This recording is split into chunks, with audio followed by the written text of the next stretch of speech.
Have you ever wondered how an inboard engine is cooled in salt water? Let's explore the components, limitations, and maintenance required to keep your boat's cooling system running reliably.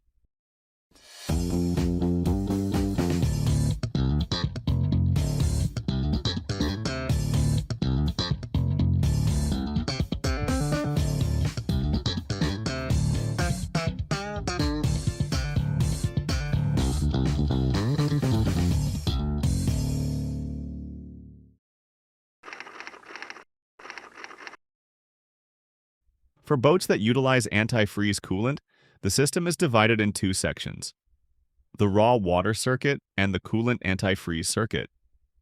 Starting from the raw water side, the most crucial component of the engine's cooling system is the impeller.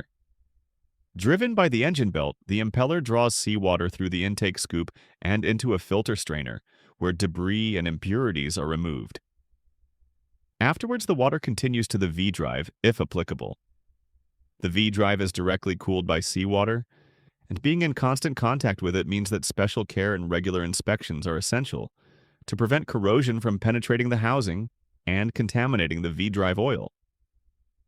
Proper maintenance steps include the use of a sacrificial anode to prevent electrolysis, frequent draining and flushing with fresh water to prevent rust, and lastly, timely oil changes.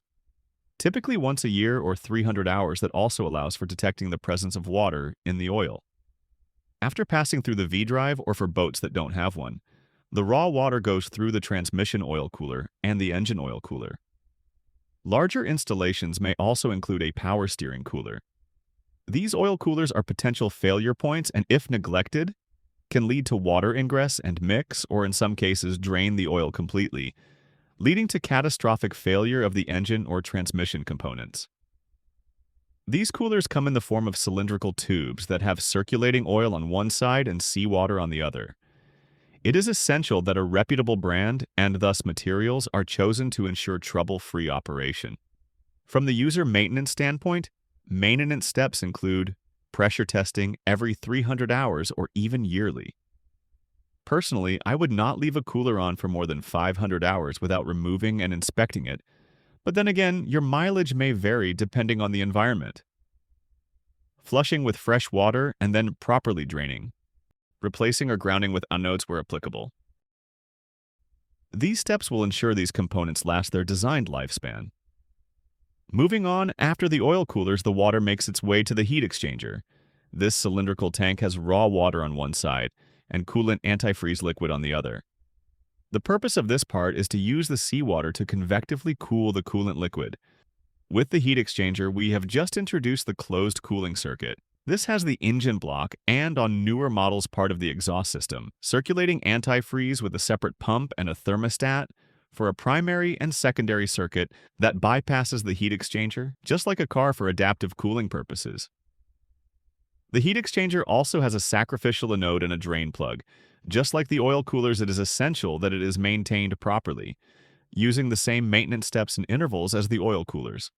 After exiting the heat exchanger, the water splits its way to the raw water part of the exhaust system that ejects it from the boat and the axle shaft sealing, that requires cooling for its seal or carbon steel contacts.